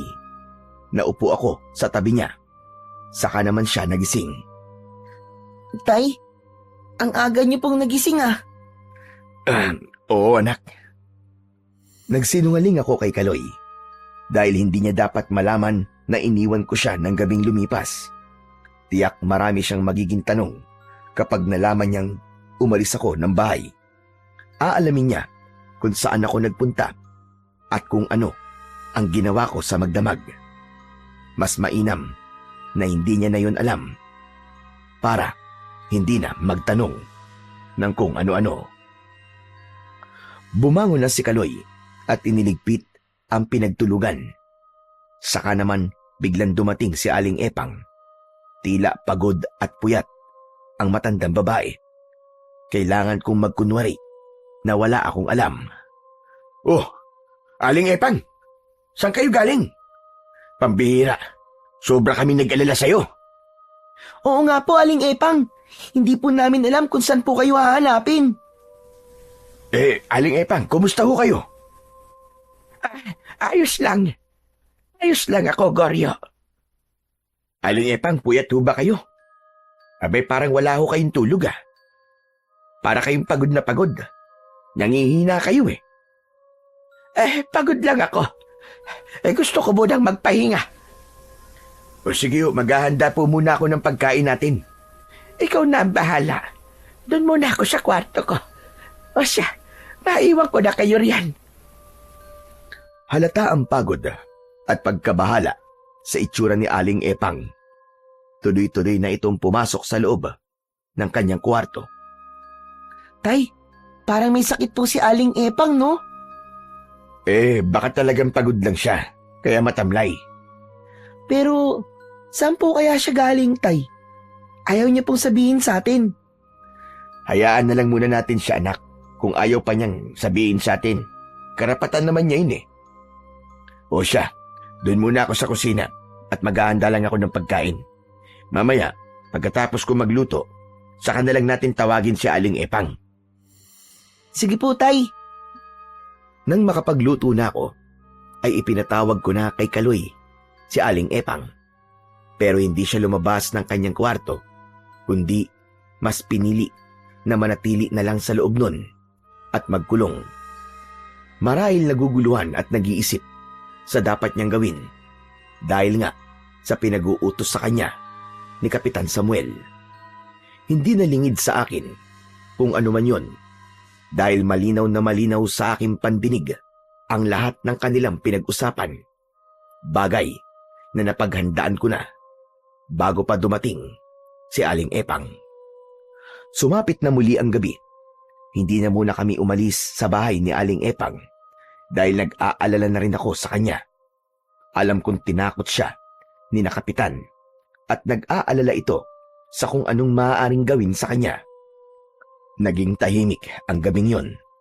Nagpapahinga na kami ni Kaloy nang maramdaman kong lumabas mula sa kanyang kwarto si Aling Epang. Nagkunwari akong natutulog, samantalang nahihimbing naman ang aking anak. May pinaplano ng gabing yon si Aling Epang. Alam kong isa yon sa ipinag-uutos sa kanya ni Kapitan Samuel na siyang pinakapinuno ng aswang sa baryo Pulang Lupa. Hinayaan ko lang si Aling Epang. Kung anuman ang kanyang gagawin ng gabing yon, ay napaghandaan ko na. Maya-maya pa, ay narinig kong binuksan ng matandang babae ang pinto ng bahay. Lumabas siya na may dala. Nang matiyak ko na nakalayo na si Aling Epang, ay saka ako bumangon. May kutob na ako sa kanyang gagawin. Kaya pinuntahan ko ang pinaglalagyan ko sa mga natirang sibuyas at bawang na nasa sako. Anak ng Wala na rito. Tama ba ang kutob ko? Kinuha ni Aling Epang ang mga bawang at sibuyas. Isa nga sa pinag-utos ni na Kapitan Samuel. Ayang alisin ang mga yun dito sa bahay niya. Dahil alam nilang maaaring gawin kong pangontra yun laban sa kanila. Pero okay lang yun. Dahil ang totoo, nang dumating ako mula sa may barangay, ay agad akong nagtabi ng mga bawang at sibuyas. Pinuno ko ang belt bag na aking dala at maging ang bulsa ng pantalong ko. Hindi ko kailangan ang marami nun. Ang importante ay mabudburan ko ng pulbos para maging mabisa at magtaglay yun ng kakaibang kapangyarihan laban sa mga aswang. Sapagkat alam kong maya-maya lang ay babalik na si Aling Epang, kaya bumalik din ako sa higaan katabi ang aking anak. Hindi dapat makahalata ang matandang babae na alam ko na ang ginawa niya. Kinabukasan, nagkunwari akong walang alam. Si Kaloy ang nagtanong sa akin kung nasaan ang mga natitirang sibuyas at bawang na nasa sako. Tay, nawawala po yung paninda natin. Aba, baka naman nariyan lang yun, anak. Bakit naman mawawala yun? Wala po talaga, tay eh. Hinanap ko na nga po kanina pa pero wala po dun sa pinaglagyan natin. Sino naman kukuha nun? Lumapit ako kay Aling Epang upang itanong. Nagpatuloy ako sa pagkukunwari na wala akong nalalaman. Aba, hindi ko rin alam, Goryo. Nakita mo naman na halos maghapon at magdamag akong nagkulong lang sa kwarto ko. Mangyaring nawawala po kasi talaga eh. Hindi kaya ninakaw po yun, tay? Nako, baka nga may kung sinong dumampot nun. Nasa lisiyan tayo. Sayang naman. Pero sino po kayang kukuha nun? Di po ba ayaw namang gumamit ng ibang mga taga rito ng bawang at sibuyas? Baka ibibenta rin nila sa ibang gumagamit nun sa kanilang pagluluto. Malay mo naman, hindi ba? Tay, kung umuwi na po kaya tayo, kumuha na lang ulit tayo na natitirang sibuyas at bawang tapos bumalik ulit tayo rito para ituloy po ang pagtitinda. Pwede rin ganun. Ngayon na ba kayo aalis? Nako, bakit hindi nyo na lang ipagpabukas pa? Bakit po, Aling Epang? Kwan kasi, mas maigi siguro kung bukas na lang kayo aalis. Aling Epang, may problema ba? Meron ba kayong ikinakatakot? Wala naman. Naisip ko lang na baka mas mainam kung bukas na lang kayong umuwi. Napapaisip ako sa pagbabawal ni Aling Epang na umuwi kami. Hindi kaya may iba pa silang pinag-usapan ni na Kapitan na hindi ko nalalaman. Ang tanging alam ko lang ay inutusan siya ni na Kapitan na itapon ang paninda naming sibuyas at bawang. Bukod doon ay wala na akong alam kung anuman ang iba pang pinaplano. Pero nakahanda ako. Kaya nagdesisyon akong wag na muna uli kaming umuwi. Pero sinubukan kong tanungin si Aling Epang. Nagbabaka sakali akong mapapaamin ko siya at sabihin sa akin ang tunay na dahilan.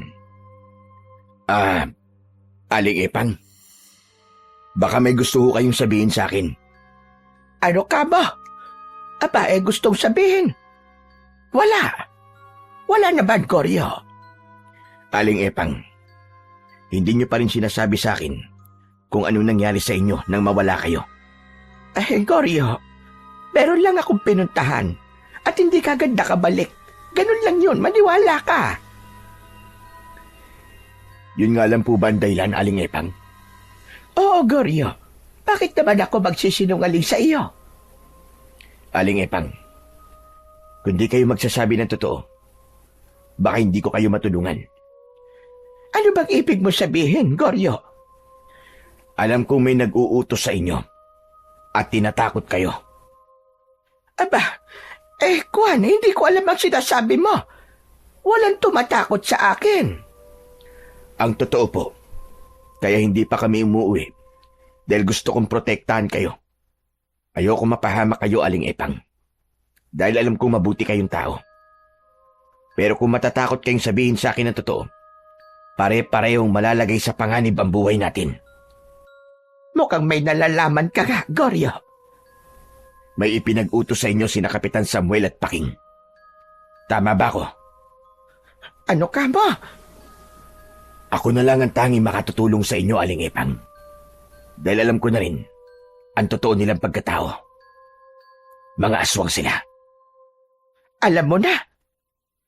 Hindi makapaniwala si Aling Epang sa aking sinabi.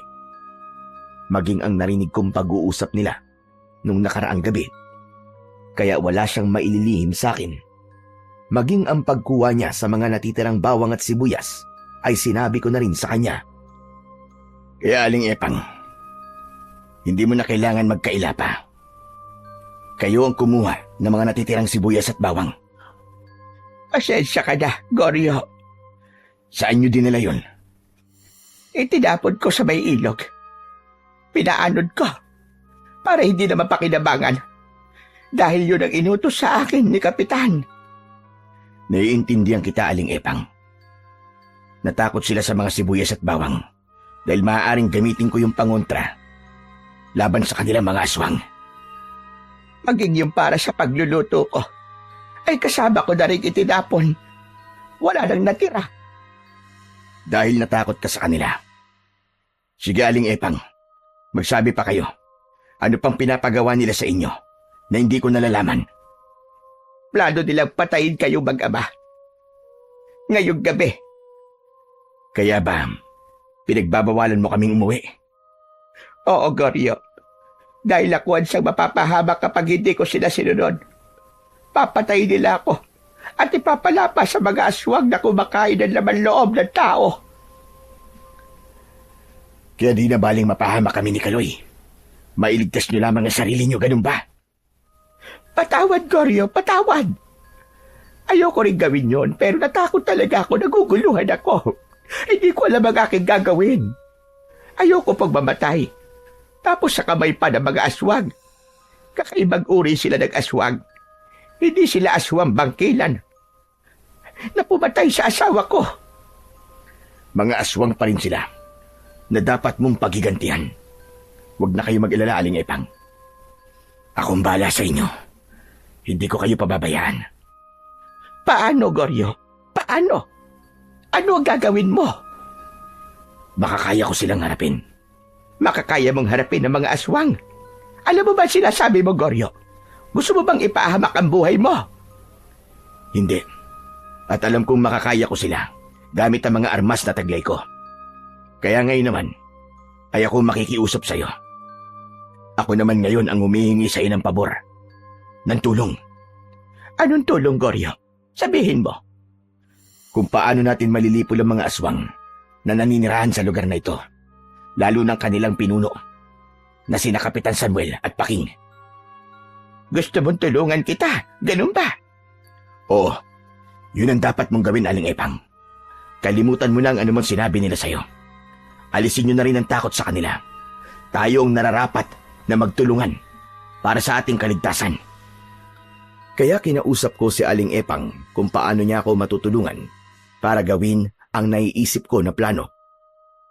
Pinakinggan naman akong mabuti ng matandang babae. Alam kong nakuha ko rin ang kanyang tiwala. Dahil nga walang katiyakan ang anumang ipinangako sa kanya ng mga kampo ng dilim. Anumang oras ay maaaring magbago ang isip ng mga ito.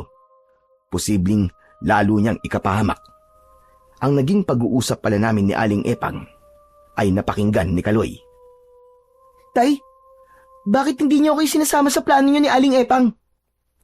Anak, mas maigi kung hindi ka na makikialam. Delikado ang gagawin namin, anak, para sa isang batang kagaya mo. Hindi po ako papayag. Kailangan kasama po ako.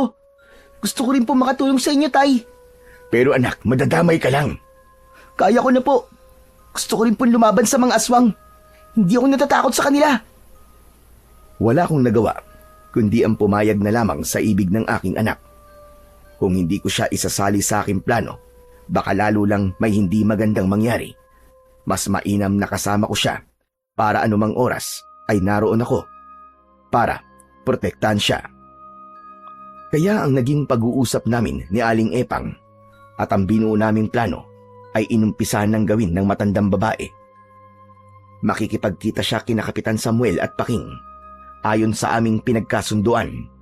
Kaya yun ang ginawa niya. Alam kong may maganda kang balita sa amin, Epang. Opo, Kapitan Samuel. O ano? Wala na ba mga produktong ipinatapon ko sa'yo? Alam mong ayaw na ayaw namin makaamoy nun. Wala na.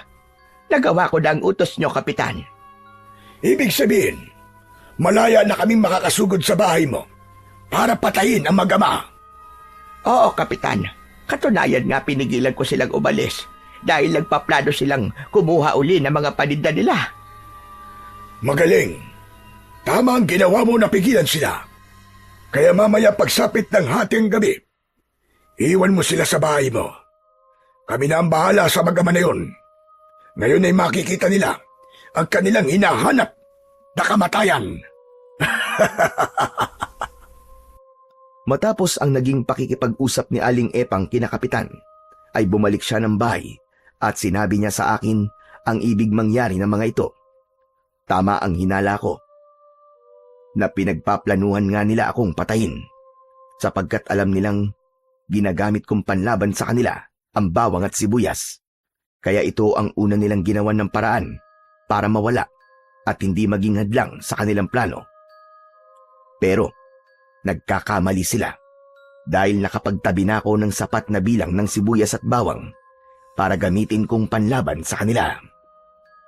Salamat at ipinaalam mo sa akin ang ibig nilang mangyari, Aling Epang. Oo, Goryo. Dahil ligit ako nagtitiwala sa iyo. Alam kong ikaw ang tangi kong kakampi. Dahil tayo magkauri, sila'y masasama. Mga kampon sila ng demonyo. Kaya wala silang ibang hangad kundi ang mawala tayo sa landas nila para lalo nilang magawa ang kanilang masamang balak. Anong gagawin ko, Goryo? Tsak mamaya pagsapit ng hating gabi ay darating sila rito para patayin kayo mag-ama. Basta, aalis ka, Aling Epang, pagsapit ng oras na yon. Isasama mo si Kaloy. Ngunit paano ka, Goryo? Napag-isipan ko na ang gagawin ko, Aling Epang. Ako na ho ang bahala sa sarili ko. Ikaw ang bahala. Magtiwala ka sa akin, Aling Epang. Kaya ko silang harapin at titiyakin kong mauubos ang mga aswang sa lugar na ito. Kaya bago pa sumapit ang hating gabi, ay naghanda na kami. Binigyan ko ng sibuyas at bawang na nabudburan ng pulbos sina Aling Epang at Kaloy. Ipinaliwanag ko rin sa kanila kung paano nila yon magagamit para sa mga aswang na maaaring umatake sa kanila. Ito pong gagamitin namin laban sa mga aswang na susugod sa amin, Tay. Oo, Kaloy. Kayo ni Aling Epang ang magkasama. Kaya mag-iingat kayo. Oo, Goryo. Iingatan ko ang anak mo.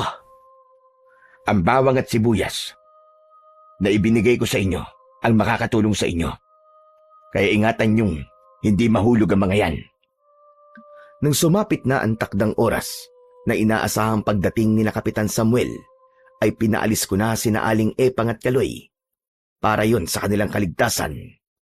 Kung may mga aswang man na atake sa kanila, ay alam kong maipagtatanggol nila ang kanilang mga sarili sa tulong ng ibinigay kong bawang at sibuyas.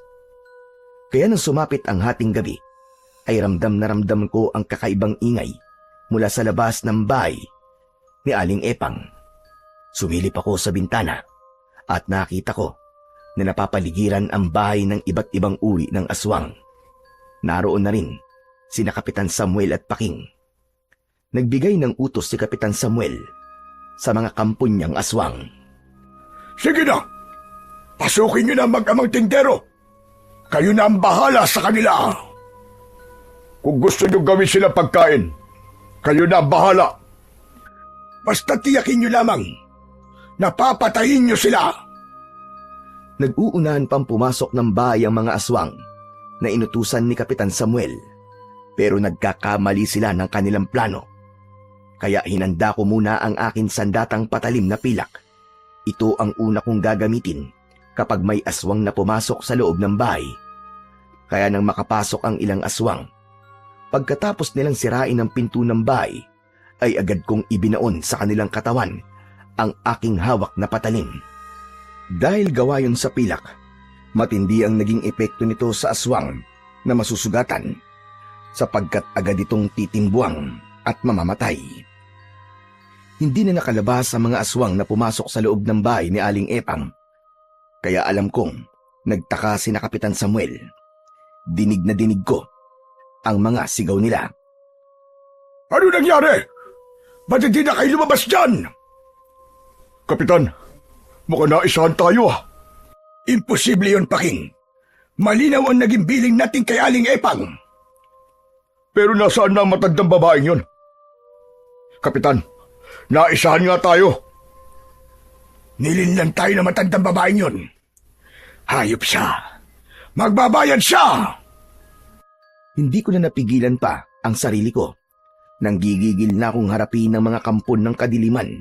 Kaya lumabas na ako ng bahay. Nag-aabang ang mga aswang sa labas. Ganap ko nang inihandaan sarili ko para harapin ang mga nakakatakot na nilalang. Akala nyo yata'y may isahin nyo ko. Kayo ang naisahan ko. Dahil napagandaan ko kayo. Ang lakas din ng loob mo. Minamaliit mo ba ang kakayahan namin? Huwag kang hambog.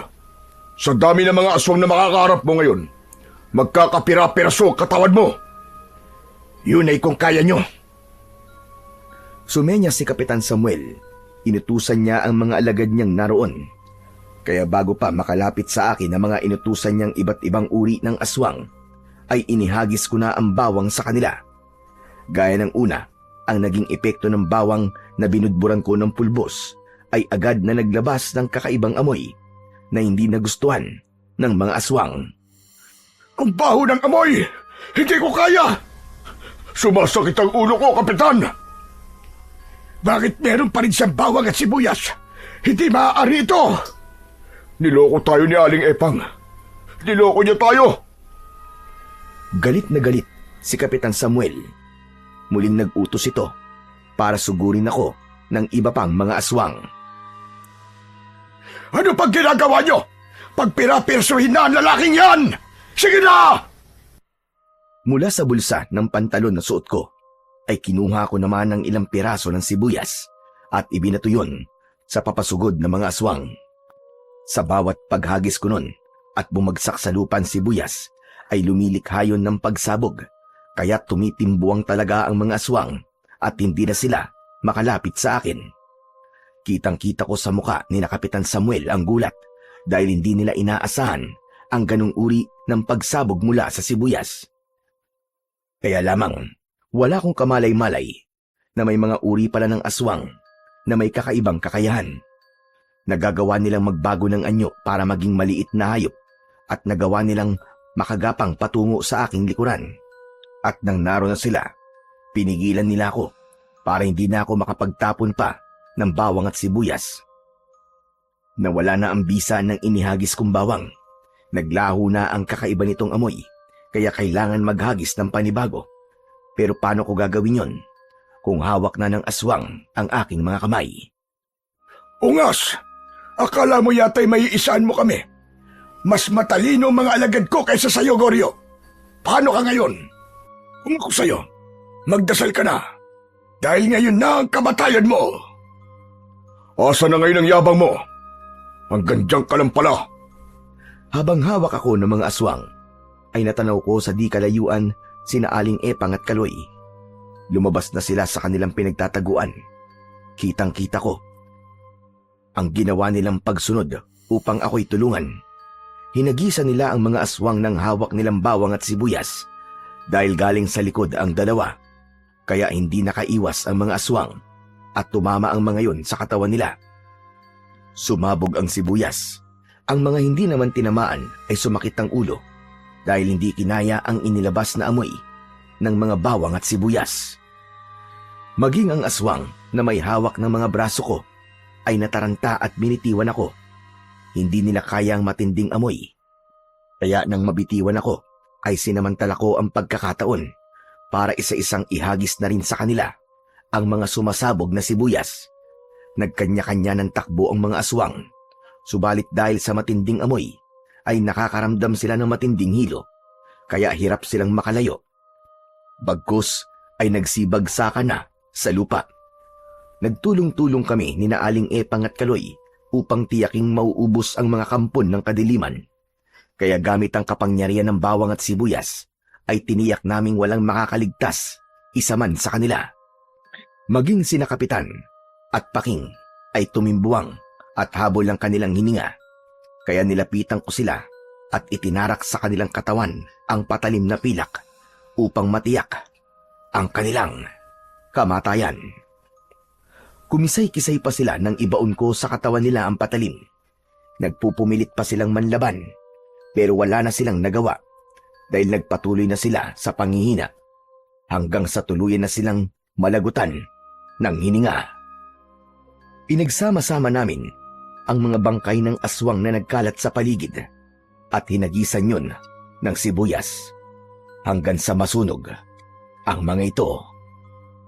Yan ang nababagay sa mga masasamang nilalang na katulad ninyo, ang mamatay sa init ng apoy. Tama lang po na masunog po sila, Tay. Mga kampon sila ni Satanas. Diyan sila nababagay. Muntik na nila akong balilang.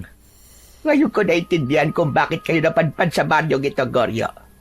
Dahil ikaw ang magiging tagapagligtas at lilinis sa lugar na ito mula sa lumalaganap na kasamaang hatid ng mga kampon ng kadiliman. Yun talagang tungkulin ko, Aling Epang. Bagay na hindi ko matatakasan dahil yun ang nakatadhana sa akin. Tay, matagal niyo pong itinago sa akin ang tungkol dito. Dahil ayoko madamay ka, anak. Pero ngayon, alam kong magiging katuwang na kita para ipagpatuloy ang aking misyon. At handang-handa po akong tulungan kayo, Tay.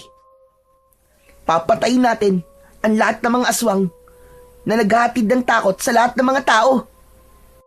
Maraming salamat sa tulong niyong mag-ama. Malabang, bahagi na rin ng mga aswang na yon ang pumatay sa asawa ko. Ngayon, tiyak na mas marami na kayong magiging suki. Tapos na ang dilim dito sa baryo. Ang mga natitirang naninirahan dito ay matagal lang naghihintay na makagamit ulit ng bawang at sibuyas sa kanilang pagluluto. Dahil wala na ang mga taong nagbabawal at nananakot sa kanila. Siguro po, Aling Tepang, hindi na kami magtitinda pa rito. Aba, bakit naman? Kung kailan darami na ang inyong suki, saka naman kayo hindi magtitinda. Dahil may ibang lugar ulit kaming kailangan puntahan. Pero mabibigyan din namin kayo ng bagong pagkakakitaan. Kami ay magdadala sa inyo ng mga sibuyas at bawang na ititinda. Aba, sige, magandang ideya yan, Goryo. Ako na lang ang magtitinda rito sa baryo Pulang Lupa ng mga sibuyas at bawang. Aba, binigyan niyo pa ako ng pagkakakitaan. At doon nagtatapos ang dilim at kasamaan sa baryo Pulang Lupa.